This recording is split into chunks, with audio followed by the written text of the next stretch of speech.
پوچھتے رہتے ہیں کہ آپ اہل حدیث کیوں؟ ارے میں اہل حدیث ہوا ہی نہیں تھا کبھی. میں نے تو دین کو جب سمجھا، جب میں نے تضاد دیکھا نا، حدیث و قرآن کا ٹکراؤ دیکھا، اور میں نے فیصلہ کر لیا اندر ہی اندر کہ میں قرآن و سنت پہ چلوں گا، صحابہ والا اسلام. مجھے کیا پتا تھا اہل حدیث کیا ہوتا ہے؟ ہم کو تو بچپنے سے پڑھایا گیا کہ اہل حدیث گستاخ رسول ہوتا ہے، یہودی ہوتا ہے، رسول کو مانتا ہی نہیں. اس لیے ہم نے کبھی جھانک کے دیکھا ہی نہیں. کسی اہل حدیث کو دیکھتے راستہ موڑ لیتے تھے کہ سلام نہ کرنا پڑ جائے بھیا، ان کے سلام سے نکاح ٹوٹ جاتا. یہی سکھا رکھا تھا، دھوکے میں سلام کر لیا بیوی ہاتھ سے نکل جائے گی. جب ہدایت ہم کو ملی، ہم نے جب سمجھا کہ قرآن و سنت پر چلنا ہی دین ہے، ہم نے چپکے سے استعفا دیا، گھر پہنچ گئے. تو 2 سال کے بعد میری تقریر ہو رہی تھی، کہیں پر ایک اہل حدیث نے سنا اور اس نے مجھ سے کان میں آ کر کہا کہ حضرت، صبح میرے گھر آیا، اس نے کہا کہ رات جو آپ نے تقریر کی ہے نا، وہ بالکل میرے مولوی جیسی کی ہے.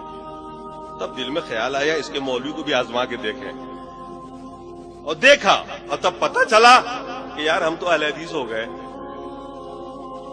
یہ اہل حدیث ہونے کے کئی سال بعد مجھے پتا چلا کہ میں تو اہل حدیث ہو گیا.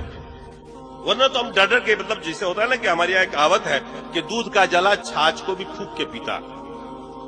دودھ سے کسی دن منہ جل جائے نا بلی کا، تو چھاچھ کو بھی پیے گا، تو پھونک پھونک کے پیے گا، کہیں یہ بھی نہ جلا دے. تو ہم تو اتنا حساس ہو گئے تھے کہ ہم تو ایک ایک چیز سوچ سمجھ کر کرتے تھے، قرآن و سنت کو دیکھتے تھے، اور ہم باقاعدہ تجربے کے لیے ان کے بیچ میں گئے. احمدیہ سلفیہ ایک مرتبہ گئے صرف یہ دیکھنے کے لیے کہ یہ لوگ نماز کیسے پڑھتے ہیں. جو ترمذی میں پڑھایا ہوا تھا مشکات میں، جو ایک ایک آداب نماز کے، تو ان میں سے ہر آدمی کو دھیان دیتا رہا کہ ایک ایک ادا جو ان کی رسول سے مل رہی، کیونکہ سب حدیث میں پڑھا چکا تھا. تو قدم بقدم آگے بڑھتا رہا، دیکھتا رہا، اور میں ہو گیا وہ اسلام میں نے قبول کر لیا جو اسلام اللہ نے نازل کیا رسول پر، اور جو اسلام رسول نے صحابہ کو دیا. میں نے کہا مجھ کو اس کے علاوہ کچھ نہیں چاہیے، مجھے کسی کی تفسیر نہیں چاہیے، کسی کا بیان نہیں چاہیے. اور آج الحمدللہ میں اپنا ہر مسئلہ قرآن و سنت سے ہی حل کرتا ہوں. حالانکہ فقہ کا استاذ رہا، مفتی رہا، رات دن کا کام ہی وہی تھا میرا، تعویلیں کرنا، مسائل کو ادھر ادھر کرنا. اللہ نے نجات دی، اور جب معلوم ہو گیا کہ میں اہل حدیث ہو گیا ہوں تو بڑی خوشی ہوئی اس دن. میں نے کہا دنیا میں اکیلا نہیں ہوں. اس سے پہلے سب سے زیادہ غم جو تھا مجھے وہ یہ تھا کہ میں اکیلا ہوں، کوئی ساتھی نہیں ہے. مجھے کیا پتا تھا کہ اتنی بڑی جماعت ہر جگہ پر راہ حق پہ چلنے والی جماعت ہے، نجات پانے والی جماعت ہے، قرآن و سنت پر چلنے والی جماعت ہے. یہ ہمیں علم نہیں تھا، اور اس کی وجہ یہ تھی کہ ہم آپ سے دور تھے، اور دور اس لیے تھے کہ ہمارے لوگوں نے یہی سکھا رکھا تھا کہ ان کے پاس مت بیٹھنا. اور جب ہوئے، اللہ نے ہدایت دی، کھلے، تو پھر مصیبتوں کے پہاڑ ٹوٹے. آج تک میرے اوپر سوشل بائی کارڈ ہے، لیکن میں نے کہا کوئی پرواہ نہیں، جنت ملے گی نا، ادھر کی گارنٹی ہے نا.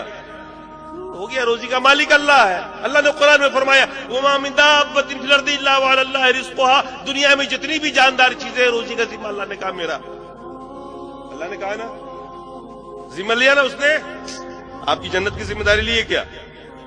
آپ کی جنت کی بھی لیے کیا؟ لیے کیا کہ تو جنت میں ہر حال میں ڈال دوں گا؟ نہیں نہ لیے. اس کی فکر کرو جس کی نہیں لی ہے. اس کی فکر کیوں کر رہے ہو جس کی نہیں رکھی؟ تو روزی کی ذمہ داری اس کے اوپر. اب ہمارے بہت سارے ساتھی علماء ہیں، وہ زمانے والے ملتے ہیں، سمجھاتا ہوں، بتاتا ہوں، وہ سمجھ لیتے ہیں، بات مانتے ہیں کہ حق پر آپ ہی ہیں، سب کچھ ٹھیک ہے. لیکن بھئی آپ کے یہاں تو معاملہ بڑا خراب ہے، نہ نذرانہ ہے، نہ فاتحہ ہے، نہ میلاد ہے، وہاں تو لے دے کے سو کی تنخواہ ہے، ہمارا گھر نہیں چلے گا اس سے. وہ یہی کہتے ہیں. میں نے کہا ابھی تم مومن نہیں ہو، تم نے اللہ کو رزاق نہیں جانا، تم نے ان کو رزاق جانا ہوا ہے. میں نے کہا علماء اہل حدیث بھی کم موٹے نہیں ہوتے ہیں، وہ بھی کھاتے ہیں، اور عوامی ماشاءاللہ کو کھا رہی ہے، اللہ کا روزی دیا ہوا ہوتا ہے. میں نے کہا ڈرو مت، اگر واقعی اللہ سے محبت کرتے ہو تو اللہ کے قرآن کو پڑھو، رسول کی حدیث کو پڑھو، اور آ جاؤ میدان میں، چل پڑو اس کے اوپر.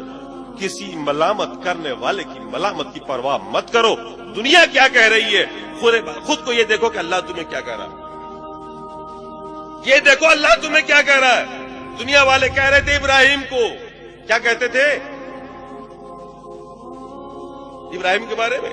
کیا کہا انہوں نے جب حضرت ابراہیم نے ان کے وہ توڑا تھا نا کہا کہ فتن، ایک نوجوان ہے جو ایسا ایسا بول رہا تھا، فتن قرآن میں آیا.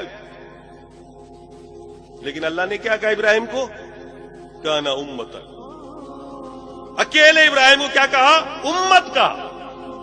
اکیلے ابراہیم علیہ السلام کو کیا کہا؟ لوگوں کی نگاہیں کیا دیکھ رہی تھی؟ ابراہیم ایک جوان ہے اکیلا، لیکن اللہ کیا دیکھ رہا تھا؟ ابراہیم علیہ السلام کو امت. خود کو آپ اللہ کی نگاہ سے دیکھنا سیکھیے کہ اللہ تعالیٰ آپ کے بارے میں کیا کہہ رہا ہے، رسول کیا کہہ رہے ہیں، آپ کے بارے میں کیا چرچے ہیں آسمان پر. یہ مت دیکھیے کہ زمین پر آپ کے بارے میں کیا چرچے ہیں. جنت ادھر سے ملنی ہے، روزی وہاں سے ملنی ہے. سماج کو نہ دیکھیے، رشتہ داروں کو مت دیکھیے. یہ سب سے بڑی رکاوٹیں ہیں.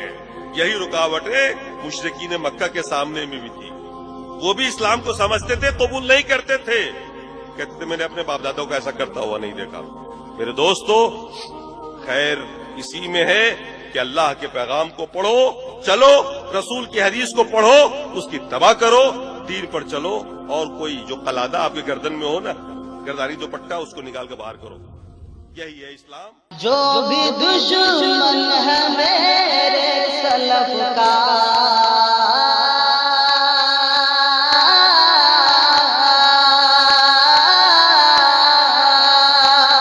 جو بھی دشمن ہے